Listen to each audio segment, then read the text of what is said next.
One day, you shall rule over all of this land. All of it. And we shall call it this land. Oh, hey, there's a rising sun flag over there. So I went to MAGFest last weekend. At least it should be last weekend. It depends on when this video goes out. But I went to MAGFest, as I do, and as I have 2 years previous. And I went this year, and I had a really good time. It was actually one of the first times in the last little while that I did any semblance of vlogging. I didn't do a lot of vlogging, granted, because that's generally not what I do. That's not what I go to a con for, but to a degree, some people expect it of me, so I thought, maybe this year I'll try something, and we'll see how it goes. So I do have some footage, and I'm going to do some talking over it, and basically just kind of explain how great of a time I had at MAGFest this year. So I went to MAGFest, and the first thing with any trip of mine to MAGFest is the drive. Now, I was very fortunate to have my good friend Ken actually come up from the States to pick me up in Canada, and we took a 10-hour drive from where I am in Canada all the way down to National Harbor. It's a very long drive, and a lot can go wrong in a 10-hour drive, but it didn't actually feel that bad. Like, you get in the car and you just talk for hours, which is what we did on our way down. All we did was talk, because we didn't really have solid talks for like a couple of months now. So it was just a nice, good time. We talked. We stopped at a McDonald's, because it's not a convention unless you have really cheap McDonald's food that tastes like crap. But hey, McDonald's, I had my problem. We stopped, can't remember if it was a Taco Bell or something, but we stopped at a place also on the way down to get Baja Blasts. I guess that's a flavor of soda you guys have down in the States. I've never had it before. And I, of course, hit my normal problem of accidentally ordering the wrong size of drink, because I forget that what I normally get in Canada, if I go to McDonald's in Canada, for example, I'll order a medium. And I know what size a medium is. However, if I'm in the States, I order a small, because if I accidentally order a medium in the States, that is equivalent to a large in Canada, and it's a lot of soda. So I accidentally did that, but it was fine, because we kind of needed a caffeine pick-me-up for the trip anyway, and it was going down, and it was nice and cool. We didn't have any major hotel hang-ups this year like we did last year. Last year, I had a lot of hotel hang-ups, but that was my own problem, because I didn't book the hotel until like the final room block showed up like a month before the con, which is normally a horrible time to do it. And then the hotel accidentally overbooked, and then there was the chance I might not have a hotel, and we didn't literally know if we were going to have a hotel till we got to the hotel, which after a 10-hour drive down is really scary. But no, we got there, and the biggest hotel hang-up we had was my own. It was my own stupid fault. The night before I went to MAGFest, one of my lights broke. Because I have like I have a bunch of lights in here, and it's in the bedroom, because I'm filming in a bedroom that just happens to be posters behind me. But no, one of them broke. So, while trying to look up and order things, and while I was looking up things for that, and I was also ordering a couple other things, I didn't actually order the lights until I was actually in Maryland, because I wanted Ken's input on that, because he's the one that helped me with my lighting setup, as some of you may recall.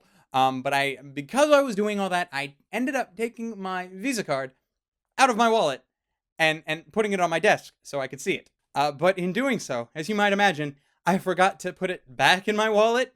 So then we took a 10-hour drive down to Maryland, and I didn't have my Visa card, which, considering the rooms were in my name, is kind of a big deal. So got to the front desk, and I was like, okay, so I know I booked with this card. Do you physically need the card to charge the card? And they're like, yes. And I'm like, well, shit. In the end, it has all worked out. Everything is nice and fine now, but it was a little touch and go for a bit, because it was like, okay, well, what payments do you accept? What can we do? What can we do? This, that, and the other thing. My other card, which I did have on me, is a Visa debit. It just does the things a little differently, and it also doesn't have the same limit, apparently, because we tried that, and they wouldn't accept all three nights. That we were staying in the hotel. My card wouldn't accept it, but it accepted the first night. So we were like, cool, that is great. So we charged the first night to the room, and what I figured at that point we would do is I would charge the first night, and then when everybody arrived at the hotel, we were all situated in the room.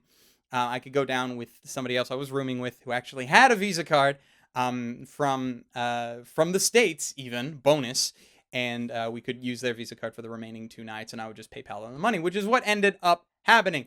It was a bit more touch and go near the end, because apparently, even though this was like really weird, it was like they wouldn't let me have the room unless we charged for the first night. However, they didn't officially charge us until we checked out. I realized that it is like this, in case anything happens to the room, they want to be able to charge us. So that's why they have cards and first nights and sort of thing. So I guess that's kind of what it is. But it still kind of annoyed me because there was a lot of hassle since we've left the con now, making sure that I actually got paid back. Because Dax, who I was with and who volunteered his Visa card. No, it wasn't a Visa card. It was his MasterCard. He volunteered his credit card to put the money onto, and they charged him for all 3 nights.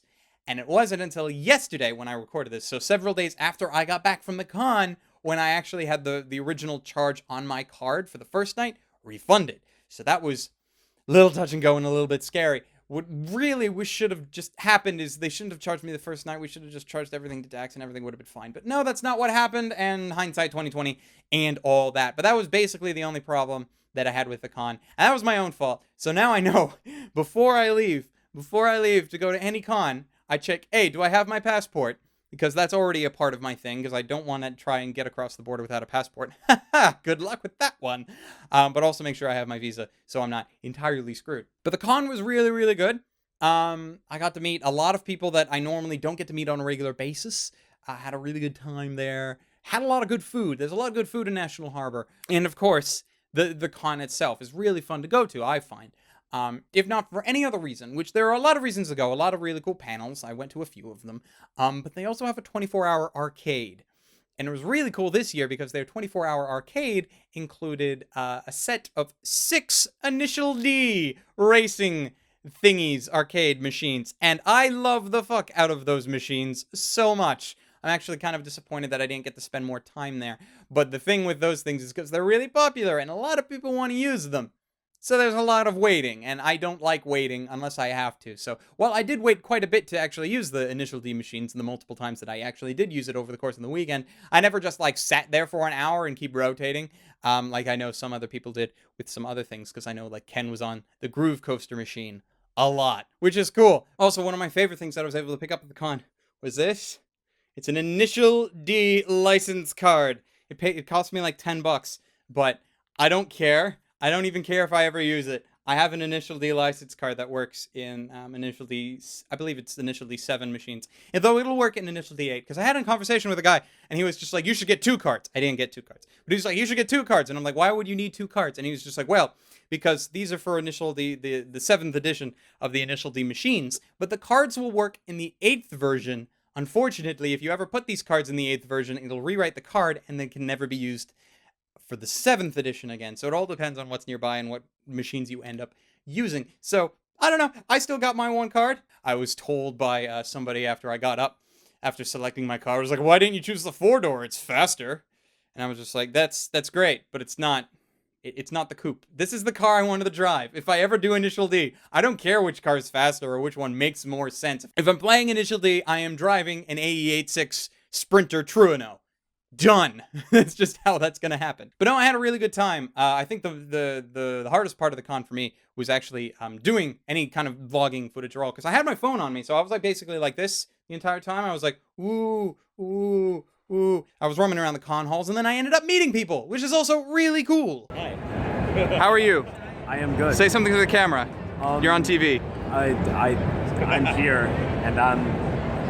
Hi here. I'm Arcada. Good to meet you. Yes. I really like your work. Cool. Good to meet you. Thank you. You are now in a vlog. Congrats. Congratulations, you are now in a vlog. Hey, Arcada. Cool. But I think the best time that I had at the con was actually the second night, because my network on YouTube is Screenwave Media. Screenwave actually went to the con. They had a booth, which was really cool, filled with really cool people and everything. But also, they reserved a spot at a local bar for all the Screenwave people that just happened to be at the con, and we got together, and we talked, and met up with people, and drank, which was really, really cool. I had a lot of fun doing that. We did that the year before as well, but we also did it this year, and I really enjoy doing that, because although I am very much a closet introvert, and I don't like talking to people, and I definitely don't go to bars very often, because I don't, it's still really nice to be able to say hi, and to meet some people, and to meet up with other people that I don't get to meet up with or I don't get to meet up on a regular basis. Case in point, a good friend of mine now, his name is Suko. You may have seen him around on YouTube. He is a musician that does a lot of work with a kazoo. And his link will be down in the description so you can check him out if you've never heard of him before. But he went to MAGFest, which is kind of a big deal because he went to MAGFest and I went to MAGFest. And MAGFest is in Maryland and I'm from Canada and he's from France. So the chances of us ever actually going to a con before, I never thought we were ever going to intercollide or whatever, but he decided to go to MAGFest and we got to meet up. Not only that, after the Screenwave meetup, we actually went to the arcade and we spent some time at the arcade. And we had a lot of fun there. And of course, Ken was with us. So Ken, in his majesty, decided to drag out his 4K camera. So I probably have some footage that you're looking at right now. I haven't seen it yet myself because I don't have it. But by the time this video goes up, the footage will be there. And it is from Ken's 4K camera that he took of me and Suko. We roamed around and we talked for a long time about basically everything. But also we spent some time in the arcade where we played DDR against each other, which was a lot of fun. And then we also raced each other in Initial D. Because, you know, that's always fun and cool. I love Initial D so much. I love it so much. I love Initial D. Anyway, so that was a lot of fun. And also, it was just, I think, when Suko and Ken got talking too, it was really fun. Because I didn't realize just how much about cameras and stuff that Suko knew. I don't think Ken realized it either. But they were going on it. Talking about different cameras and lenses and that sort of thing. Things that go above my knowledge of the art and the medium. Like, I know a little bit. I was like, hey, here's my camera. And they're like, it's a Nikon. And I'm like, yeah, it's a Nikon because I couldn't afford a Canon camera. Leave me alone. But yeah, and they were at it for a while. And that's really cool. And I love just being able to see that because I'm like, that's great. Don't understand it at all, but it's cool. Like also seeing like Suko ran into a couple of people when we were at the Screenwave party that could speak French, and he had a fun time talking in French with them, and I didn't understand a word of it, but it was still very fascinating to me. I loved hearing it. It was like, I have no idea. They could be insulting me for all I know. I don't know. I'm assuming they didn't, but I couldn't tell. Probably not. I don't know much French, if any French at all. I should probably get on that, because, you know, we have this province in Canada called Quebec, and they speak French there, and I should probably, you know, get on that. But that's a lot of time, and if I'm going to learn anything, I'm going to learn Japanese first, which is as stupid as that sounds for any linguistics peoples, because of how difficult Japanese would be to learn for an English speaker versus French. I'm not a linguist. I don't know the exact finer details of this, but that's what I've been told. So we had a lot of fun doing that. Best thing, well, not the best thing. I've said the best thing a lot. But we had a really good time. Met up with my friend Weaver. He gave us free pizza. And I tried mead, which was really cool. I need to actually figure out what kind of mead he had. But he had dangerous mead. The kind of mead that tasted really, really good, but you couldn't taste the alcohol. So that's dangerous mead, because you can't really tell. You just keep drinking it, and then suddenly you're really drunk, and you're like, oh shit. So that's kind of dangerous. But he gave us free pizza, and that was really cool. Also, I also like really going to MAGFest because of a bunch of different places. Food-wise. So, like, there's the traditional, there's a Subway there, which there's a Subway everywhere, and it's always a nice fallback, so that's there. But there's also another sandwich place called Potbelly's. Went there for lunch. Great place. And for supper, there are two places that I usually like to try to go to every year. And that's Elevation Burger, because they have really good burgers. And also Nando's, which is a chicken place. And I believe that both Elevation and Burger and Nando's are not specific to National Harbor. I'm pretty sure they have other restaurants elsewhere, so you might actually be able to check out their restaurants in other places. But for someone like me who is a Canadian, they're like MAGFest and National Harbor is the only place I ever go to these two places. Elevation Burger is really cool, and then Nando's is really good because it has chicken, and it has really good chicken, but it also has a space-age soda machine, which I love. There's not a lot of these in Canada, though they're actually starting to become more common. So what the space-age soda machine is, to describe it to you, because you've probably seen one, potentially, especially if you've lived in a big city or something, it's just this one big soda dispenser that has like 50 different flavors to it and a touch screen. So you pick like the brand, you're like, oh, I want a Coke or a Sprite, or if you're like a really stupid, crazy person, a Dr. Pep or Pib or whatever it is, the not Dr. Pepper. You click on that, and then it's like, oh, well, what kind of Coke would you like? You can have regular Coke, Diet Coke, Vanilla Coke, Cherry Coke. They had like a strawberry or a raspberry Coke too, and it's like all these different things. And my favorite thing to do with the Space Age soda machine is to put my glass there and like mix and match, because it's always like this fun little game. Let's put like 5 different flavors of soda in one glass and see what it tastes like, and pray it doesn't taste like shit. which it occasionally does. But that's like the price of playing this roulette. So they had a space age soda machine, and it's like one of the only times I like really have soda, because soda in the United States uses high sucrose it's like high sucrose or high fructose. Either way, I can't pronounce it. Different kind of corn syrup is what you use as a sweetener in the States. We use sugar in Canada, and it's very, very different. I have soda in the States, and it feels like it's almost like molasses. Like, I know it's not, but it almost feels like it. It coats my throat and everything. And it's fine when you're drinking it because it tastes really good. But it's like afterwards, I'm like, ugh.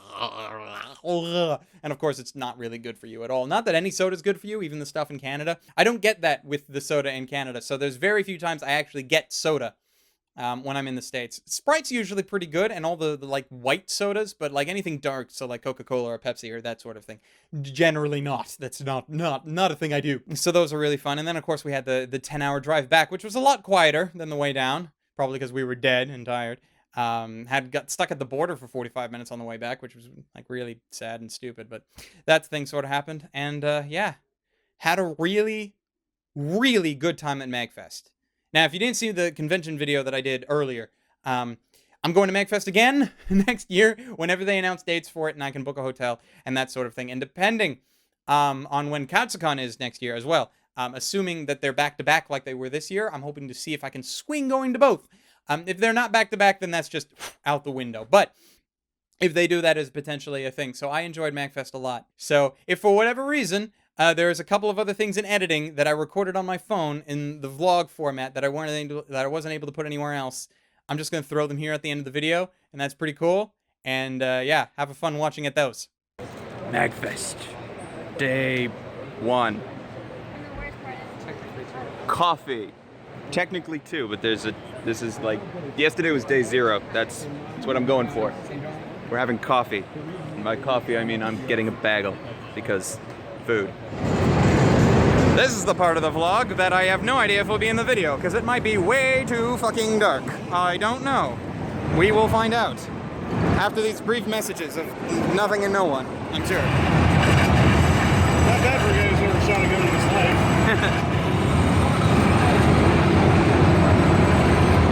Where did Prof go? Not like that. I saw him come down this way. Oh, there he went. We're like, where did you go?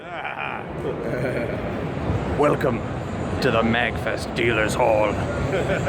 Full of dealers. And other such things. I don't know, I'm trying to be entertaining. It's not working very well. There's a lot of nice stuff, sort of. It's really early, so there's still tons of places that aren't open, and so forth. As most dealers' halls tend to be. Or something. We're selling wonderful blue sheets. Look at this. $5. This tarpaulin could be yours for only $10.99. $99.99. Stopping for cosplay.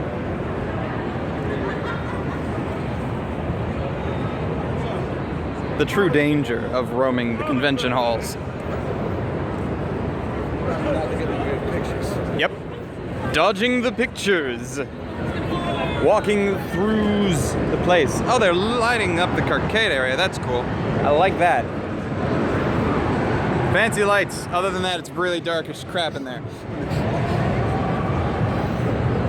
Giant ponies.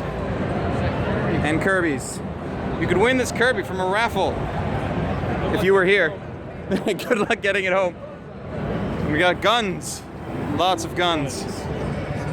So thank you for watching my little vlog here on MAGFest. If you're going to MAGFest next year, cool. If you'd like to see what conventions I'm going to, there'll be a link to my convention video, although you can probably find it on my channel because it was probably the last video I put up, depending on when this one goes up, and that's really cool.